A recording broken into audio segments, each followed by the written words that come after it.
اعوذ باللہ من الشیطان الرجیم بسم اللہ الرحمن الرحیم۔ برادران عزیز و معزز خواتین،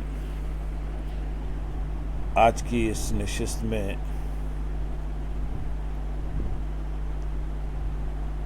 تکبر کے درجات اور اس کی اقسام اور اس کے نتائج بیان کیے جائیں گے۔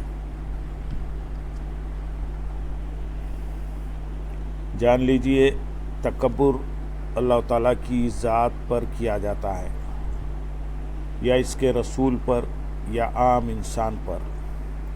چونکہ انسان فطرتاً ظالم اور جاہل پیدا کیا گیا، اس لیے کبھی وہ مخلوق پر تکبر کرتا ہے اور کبھی اپنے خالق پر اس کا اظہار کرتا ہے۔ اس طرح متکبر علیہ یعنی جس پر تکبر کیا جاتا ہے، اس کے اعتبار سے تکبر کی 3 قسمیں ہوئیں۔ پہلی قسم، تکبر کی یہ قسم تمام قسموں میں سب سے بری ہے اور اس کا باعث محض جہالت اور سرکشی ہے۔ جیسے نمرود کا تکبر، اس کا کہنا تھا کہ وہ آسمانوں کے رب سے لڑے گا۔ سرکشی کے ایسے واقعات کئی جاہلوں سے منقول ہیں، بلکہ رب ہونے کے تمام دعوے داروں کی سرکشی کا یہی عالم ہے، جیسے فرعون وغیرہ۔ چنانچہ فرعون نے تکبر کی وجہ سے رب ہونے کا دعویٰ کیا۔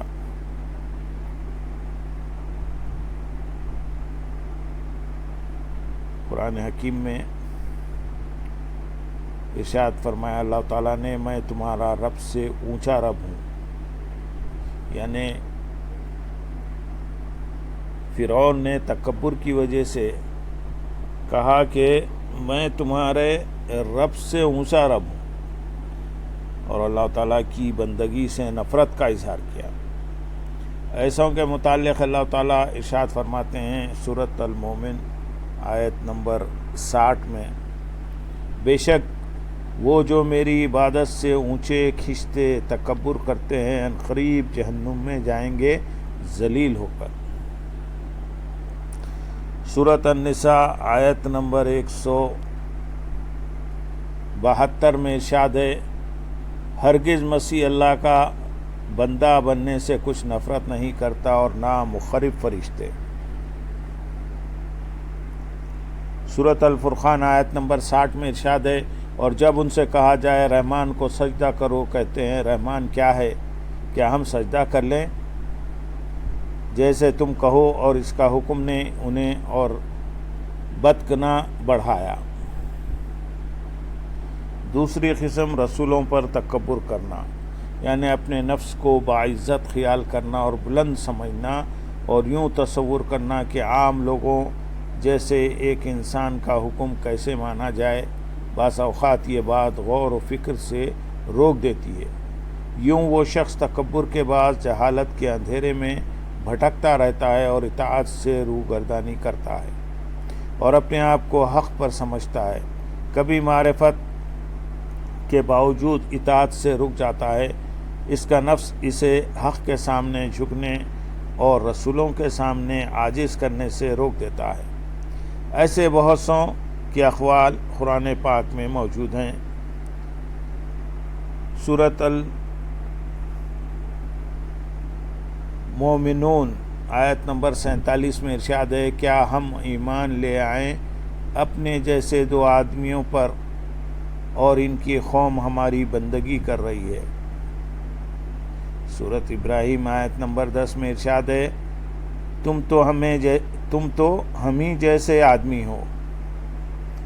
سورۃ المومنون آیت نمبر 34 میں ارشاد ہے، اگر تم کسی اپنے جیسے آدمی کی اطاعت کرو جب تو تم ضرور گھاٹے میں ہو۔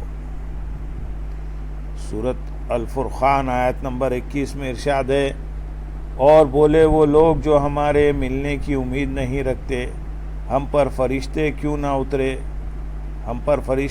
نہ اتارے، یا ہم اپنے رب کو دیکھتے، بے شک اپنے جی میں بہت ہی اونچی کھینچی اور بڑی سرکشی پر آئے۔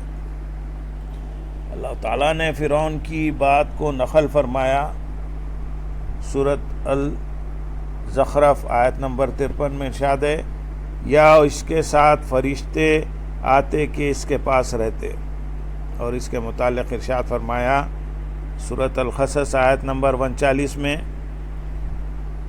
اور اس کے لشکریوں نے زمین میں بے جا بڑائی چاہی۔ فرعون نے اللہ تعالیٰ اور اس کے رسول دونوں سے تکبر کیا، چنانچہ حضرت سیدنا وہب بن منبع رحمۃ اللہ علیہ فرماتے ہیں کہ حضرت سیدنا موسیٰ کلیم اللہ علیہ نبینا علیہ الصلوۃ والسلام نے فرعون سے فرمایا، ایمان لے آؤ، تمہاری سلطنت تمہارے پاس رہے گی۔ اس نے کہا، میں اپنے وزیر حامان سے مشورہ کرتا ہوں۔ اس نے حامان سے مشورہ کیا تو حامان نے کہا، ابھی تو رب ہے اور تیری عبادت کی جاتی ہے، جب تو بندہ بن جائے گا تو تجھے عبادت کرنی پڑے گی۔ یہ سن کر فرعون نے اللہ تعالیٰ کی بندگی اور حضرت سیدنا موسیٰ علیہ السلام کی اتباع کو باعث عار جانا۔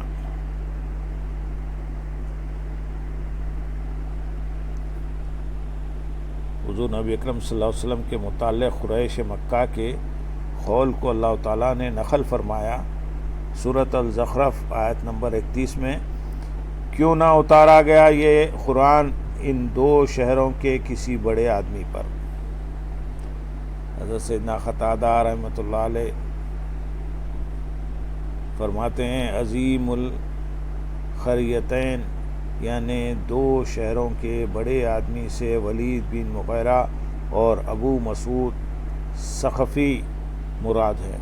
قریش مکہ نے کہا تھا کہ محمد صلی اللہ علیہ وسلم تو ایک یتیم لڑکے ہیں، اللہ تعالیٰ نے انہیں ہم پر نبی کیسے بنا دیا؟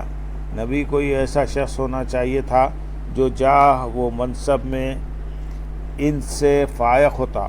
تو اللہ تعالیٰ نے قریش کی اس بات کے جواب میں ارشاد فرمایا سورۃ الزخرف آیت نمبر 32 میں، کیا تمہارے رب کی رحمت وہ بانٹتے ہیں؟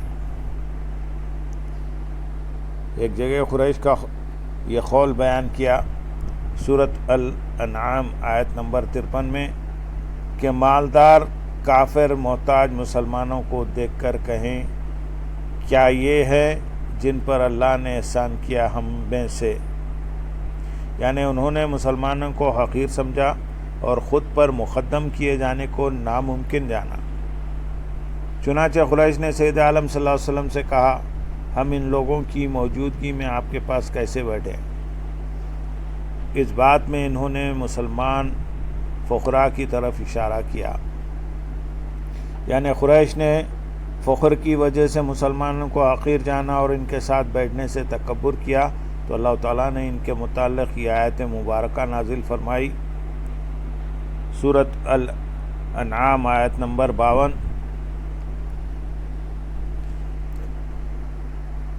اور دور نہ کرو انہیں جو اپنے رب کو پکارتے ہیں صبح اور شام، اس کی رضا چاہتے، تم پر ان کے حساب سے کچھ نہیں۔ اور حضور اکرم صلی اللہ علیہ وسلم سے ارشاد فرمایا سورۃ الکہف آیت نمبر 28 میں، اور اپنی جان ان سے مانوس رکھو جو صبح و شام اپنے رب کو پکارتے ہیں، اس کی رضا چاہتے، اور تمہاری آنکھیں انہیں چھوڑ کر اور پر نہ پڑیں، کیا تم دنیا کی زندگی کا سنگار یعنی زینت چاہو گے؟ اور ان تکبر کرنے والوں کی کہ تعجب کی خبر دی کہ وہ جہنم میں داخل ہوں گے، تو ان لوگوں کو نہیں دیکھیں گے جنہیں حقیر گمان کرتے تھے، کہیں گے سورۃ صاد آیت نمبر 62 میں، ہمیں کیا ہوا، ہم ان مردوں کو نہیں دیکھتے جنہیں برا سمجھتے تھے۔ اس سے ان کی مراد حضرت سیدنا عمار، حضرت سیدنا بلال، حضرت سیدنا صہیب اور حضرت سیدنا مقداد رضی اللہ تعالی عنہم ہوں گے۔ کفار مکہ کے دو گروہ تھے، ایک تو وہ تھے جنہیں تکبر نے غور و فکر سے روک دیا تھا، تو وہ رسول اکرم صلی اللہ علیہ وسلم کے حق پر ہونے سے جاہل رہے۔ دوسرے وہ تھے جنہوں نے آپ صلی اللہ علیہ وسلم کو پہچانا، لیکن تکبر نے ان کو اعتراف کرنے سے روک دیا۔ اللہ تعالیٰ نے ان کے بارے میں خبر دیتے ہوئے ارشاد فرمایا سورۃ البقرہ آیت نمبر 190 میں، تو جب تشریف لایا ان کے پاس وہ جانا پہچانا اس کے منکر ہو بیٹھے، اور فرمایا سورۃ النحل آیت نمبر 14 میں، اور ان کے منکر ہوئے اور ان کے دلوں میں ان کا یقین تھا ظلم اور تکبر سے۔ یہ قسم درجے ہیں، اگرچہ پہلی قسم یعنی اللہ تعالیٰ پر تکبر کرنے والوں سے کم ہے، لیکن ان کے قریب ضرور ہے، کیونکہ اس صورت میں اللہ تعالیٰ کا حکم قبول کرنے اور اس کے رسولوں کی پیروی کرنے سے تکبر برتا جاتا ہے۔ تیسری قسم عام بندوں پر تکبر کرنا، اس کی صورت یہ ہے کہ وہ اپنے آپ کو بڑا سمجھے اور دوسروں کو حقیر جانے، اور اس کا نفس دوسروں کے سامنے عاجزی کرنے سے انکار کرے اور دوسروں پر برتری کے اظہار کی طرف بلائے۔ جب بندہ اس میں مبتلا ہوتا ہے تو دوسروں کو حقیر اور چھوٹا سمجھنے لگتا ہے اور اپنے ساتھ ان کی برابری کو ناپسند جانتا ہے۔ عام بندوں پر تکبر کے برا ہونے کی دو وجوہات ہیں۔ اگرچہ یہ تکبر پہلی دو قسموں کے مقابلے میں کم درجہ کا ہے، لیکن دو وجہوں سے یہ بہت بڑا ہے۔ پہلی وجہ یہ ہے کہ بڑائی، ذاتی عزت اور عظمت اور حقیقی بلندی تو مالک و قادر عز و جل کے علاوہ کسی کے لائق نہیں، کیونکہ بندہ فی نفس مملوک، کمزور اور عاجز ہے، بذات خود خیر و شر میں سے کسی چیز پر قادر نہیں۔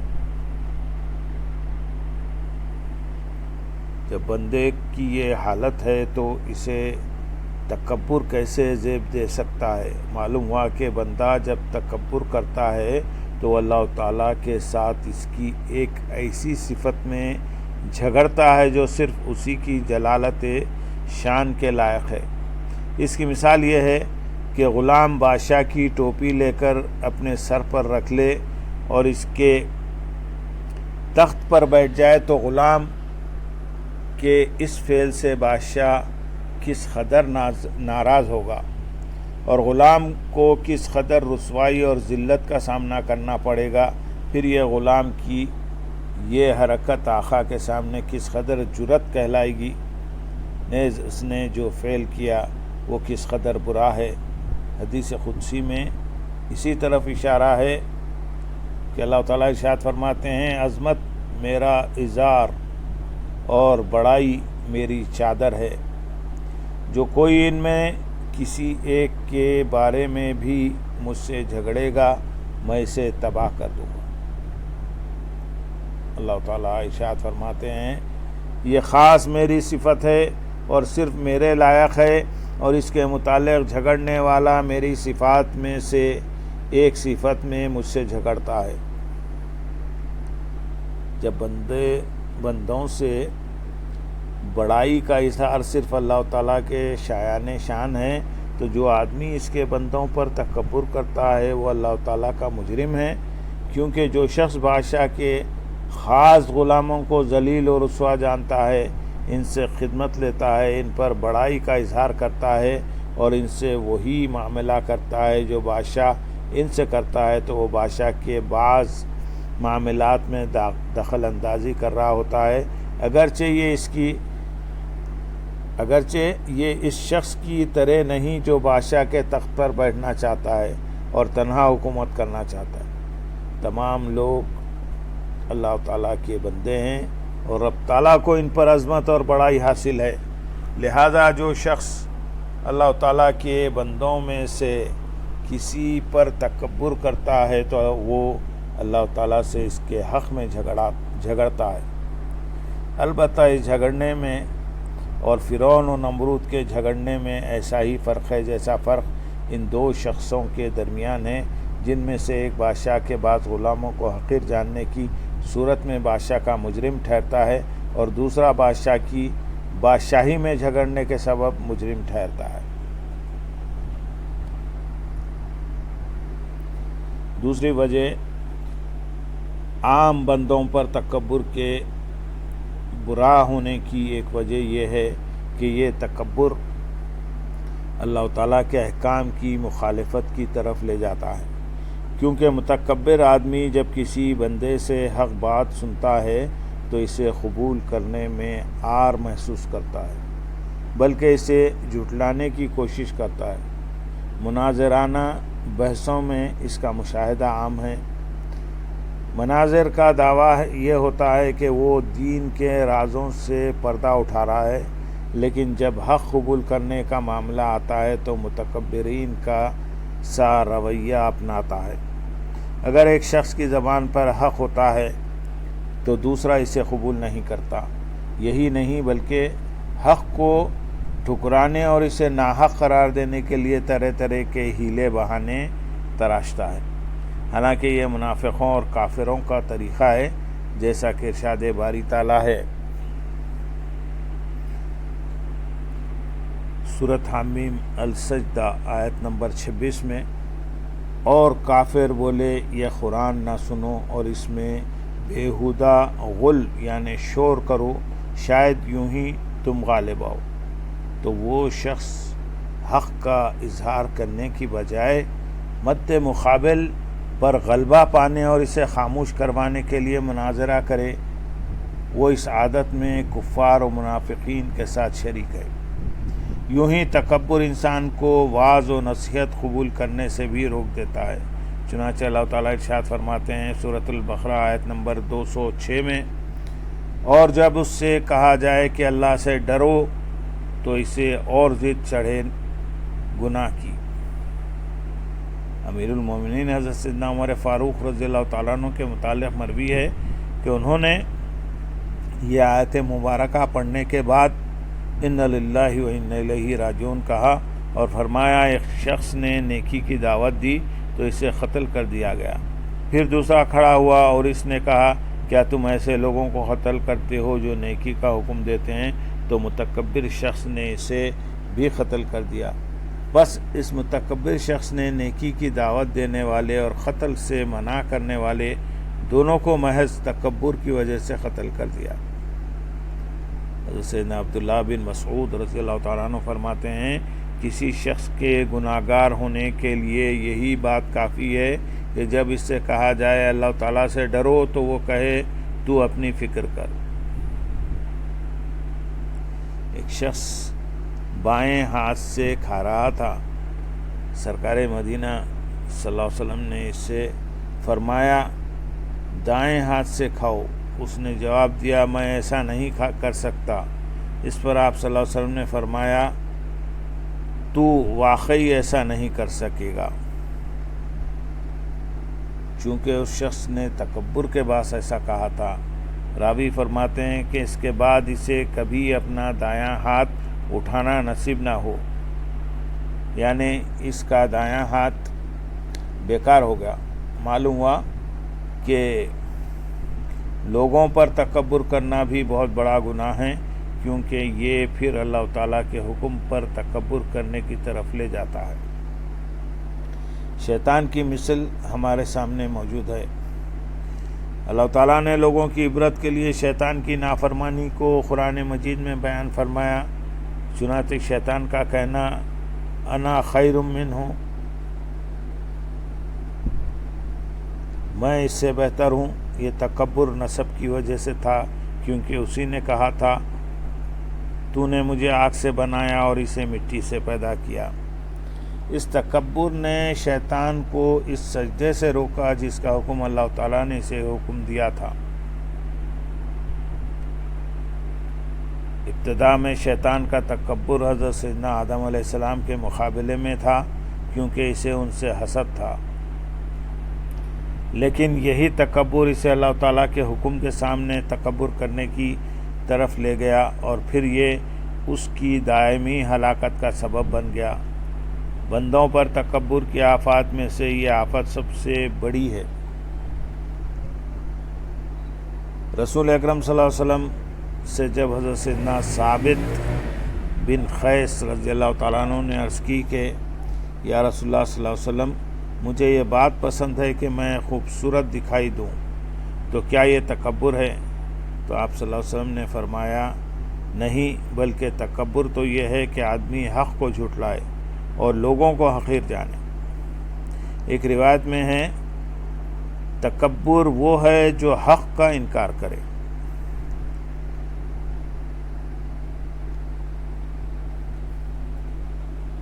غمیس الناس کا مطلب یہ ہے کہ وہ اللہ تعالیٰ کے بندوں کو ذلیل و حقیر خیال کرے، حالانکہ وہ بھی اس جیسے یا اس سے بہتر ہیں۔ یہ پہلی آفت ہے، اور صفا الحق یعنی حق بات کو رد کرنا یہ دوسری آفت ہے۔ لہذا جو شخص یہ خیال کرتا ہے کہ وہ اپنے مسلم بھائی سے اچھا ہے اور وہ اسے حقیر جانتا ہے، نیز اسے حقارت کی نظر سے دیکھتا ہے یا حق بات کو رد کر دیتا ہے حالانکہ وہ جانتا ہے کہ یہ حق ہے، تو وہ مخلوق کے معاملات میں تکبر کرتا ہے۔ اور جو شخص اللہ تعالیٰ کے سامنے عاجزی کرنے اور عاجزی کے ساتھ اس کی اطاعت کرنے کو ناپسند جانتا ہے اور اسی طرح رسولوں کی اتباع کو بھی ناپسند جانتا ہے، تو وہ اللہ تعالیٰ اور اس کے رسولوں کے معاملے میں تکبر کرتا ہے۔ اللہم صلی علی سیدنا محمد وعلی آل سیدنا محمد وبارک وسلم، وآخر دعوانا ان الحمد للہ رب العالمین۔